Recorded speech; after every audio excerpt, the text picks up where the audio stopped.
Di sini saya akan mempresentasikan PPT yang berjudul Globalisasi Budaya dan Kearifan Lokal. Globalisasi budaya adalah bentuk penyebaran suatu pemikiran, gagasan, makna, dan nilai sosial yang ada dalam masyarakat tertentu yang dibawa ke seluruh dunia. Globalisasi budaya ditandai dengan nilai masuknya budaya lain ke suatu negara, dapat berupa pakaian, gaya hidup, selera, dan lain-lain yang dapat merubah gaya hidup masyarakat. Globalisasi budaya ini dapat berkembang pesat dengan cepat dipengaruhi oleh banyak hal. Ciri-ciri globalisasi budaya adalah 1. Perubahan, kemajuan, perkembangan teknologi di segala aspek. 2. Pasar dan produksi ekonomi negara yang saling bergantung. 3. Meningkatnya masalah bersama. 4. Adanya aktivitas interaksi dengan pertukaran budaya tanpa disadari. Penyebab globalisasi budaya. Di sini saya akan memberikan 2 penyebab globalisasi budaya.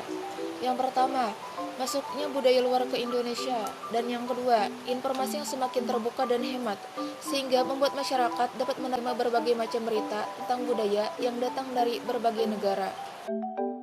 Dampak globalisasi budaya. Globalisasi budaya memiliki 2 dampak, yaitu positif dan negatif. Berikut ini saya akan memberikan dampak positif globalisasi budaya. Yang pertama, mempermudah pembuatan alat musik tradisional. Biasanya masyarakat Indonesia membuat alat musik tradisional secara manual saja, dan itu pun memerlukan waktu yang tidak sedikit. Tetapi sekarang masyarakat Indonesia tidak perlu lagi membuat alat musik dengan cara manual lagi, karena dengan adanya globalisasi kebudayaan, masyarakat Indonesia dengan mudah membuat alat mesin canggih yang membantu proses pengerjaan jadi mudah. Yang kedua, budaya Indonesia dapat lebih dikenal di berbagai negara dengan perkembangan teknologi seperti alat elektronik, sosial media, dan internet. Yang ketiga, adanya pertukaran pelajar. Selanjutnya, dampak negatif globalisasi budaya. Yang pertama, mengikuti gaya hidup orang barat. Dan yang kedua, ia lebih tertarik belajar kebudayaan luar negeri ketimbang budayanya sendiri. Budaya tradisional tergeser oleh budaya asing. Yang keempat, mudahnya masuk sesuatu yang berhubungan dengan budaya luar. Yang kelima, terjadinya percampuran budaya yang nantinya berkembang menjadi budaya massa. Hakikat kearifan lokal. Secara umum, istilah kearifan lokal terbentuk dari 2 kata, yaitu kearifan atau wisdom dan lokal, sehingga dapat dipahami sebagai kebiasaan lokal setempat yang bersifat bijaksana, penuh kearifan, bernilai baik, yang tertanam dan diikuti oleh anggota masyarakat. Kearifan lokal didefinisikan sebagai hasil dari proses adaptasi turun-temurun dalam waktu yang lama terhadap suatu lingkungan alam tempat tinggal mereka dan menjadi tata nilai kehidupan yang terwarisi antar generasi. Kearifan lokal tercermin dalam setiap aktivitas masyarakat seperti religi, budaya, adat, dan istiadat. Suatu etika masyarakat yang dilandasi oleh nilai-nilai luhur yang telah membudaya dapat menjadi suatu bentuk kearifan lokal. Di samping itu, kearifan lokal secara mendasar bersifat dinamis dan bisa menyesuaikan dengan perubahan zaman. Kearifan lokal dalam perkembangannya secara terus-menerus dijadikan pedoman dalam kehidupan. Pada dasarnya, kearifan lokal berbeda-beda dalam dimensi wilayah dan waktu tertentu.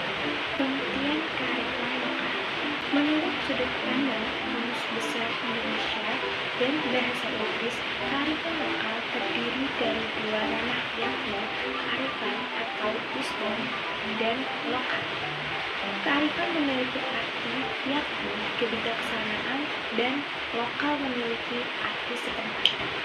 Kearifan lokal adalah nilai, ide, penuh kearifan, pandangan lokal yang bijak, nilai baik yang tertanam dan dipatuhi oleh para anggota masyarakat.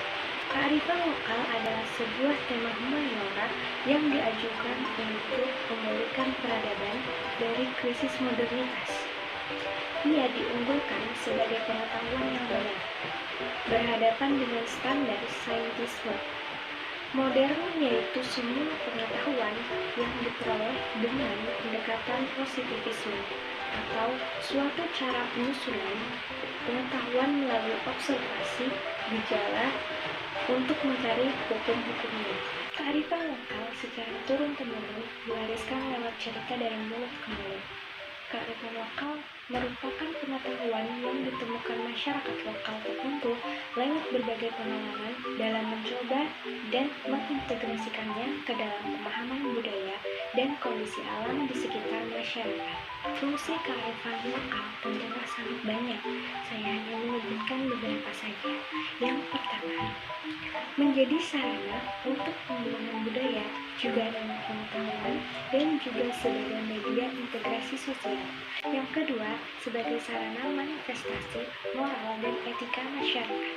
Yang ketiga, untuk dijadikan pantangan sastra, kepercayaan, dan petuah. Yang keempat, sebagai media perlindungan dan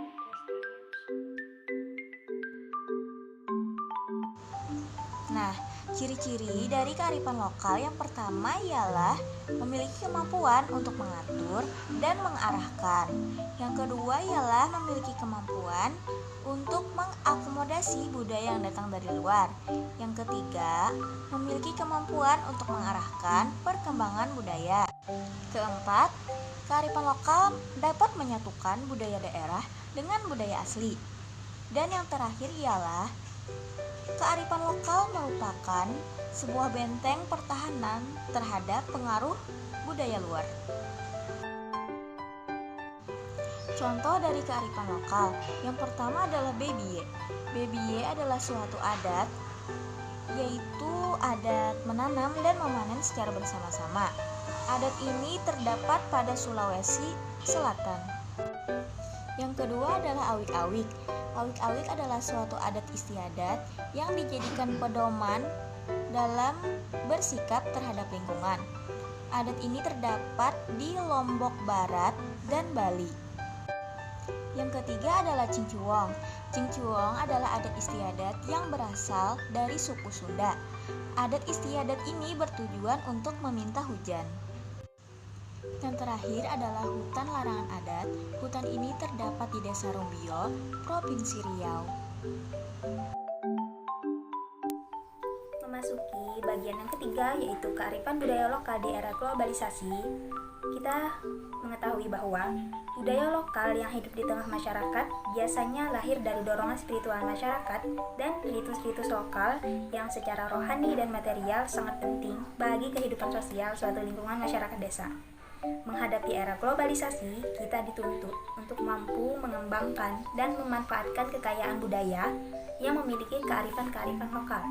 Kearifan lokal merupakan bagian dari kebudayaan yang bernilai tinggi atau mengandung nilai-nilai yang luhur. Budaya yang tercipta, membentuk, serta menumbuhkan identitasnya sebagai manusia seutuhnya.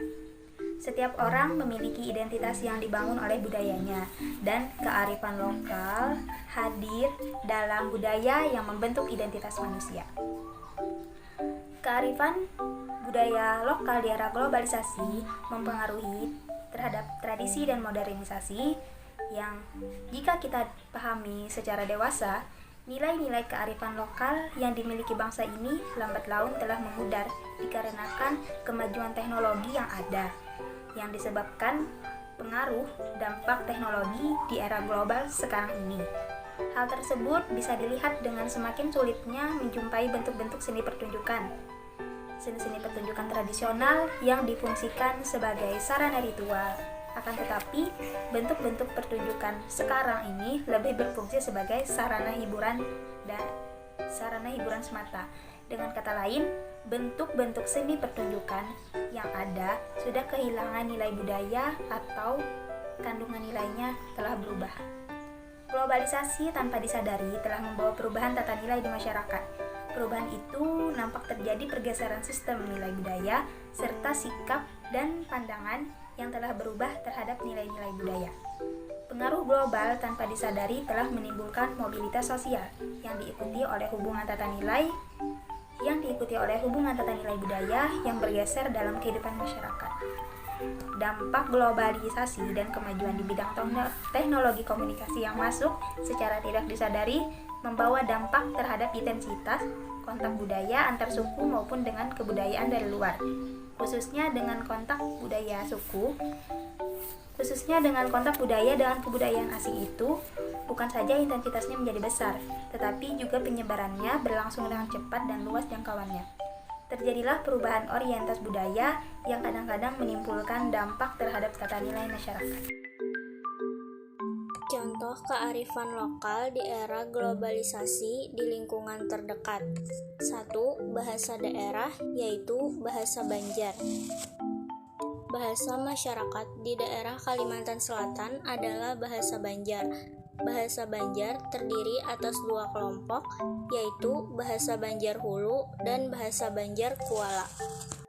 Bahasa Banjar Hulu dipakai oleh penduduk yang tinggal di wilayah Tapin, Hulu Sungai Selatan, Hulu Sungai Tengah, Hulu Sungai Utara, Balangan, dan Tabalong. Sedangkan bahasa Banjar Kuala digunakan oleh penduduk yang tinggal di wilayah Banjar, Barito Kuala, Tanah Laut, Banjarmasin, dan Banjarbaru. Bahasa Banjar digunakan sebagai bahasa percakapan sehari-hari oleh beberapa suku di Kalimantan Selatan. Contoh kearifan lokal di era globalisasi di lingkungan terdekat yaitu perkawinan adat Banjar. Perkawinan adat Banjar dipengaruhi oleh ajaran Islam. Pada adat tersebut tampak jelas besarnya penghormatan terhadap wanita. Hal itu merupakan penerapan dari ajaran Islam bahwa surga ada di telapak kaki ibu dan wanita adalah tiang negara. Acara berpusat di kediaman mempelai wanita. Perkawinan adat Banjar dengan rangkaian acara seperti Baantaran dan Basarangan dan Hari Batatai.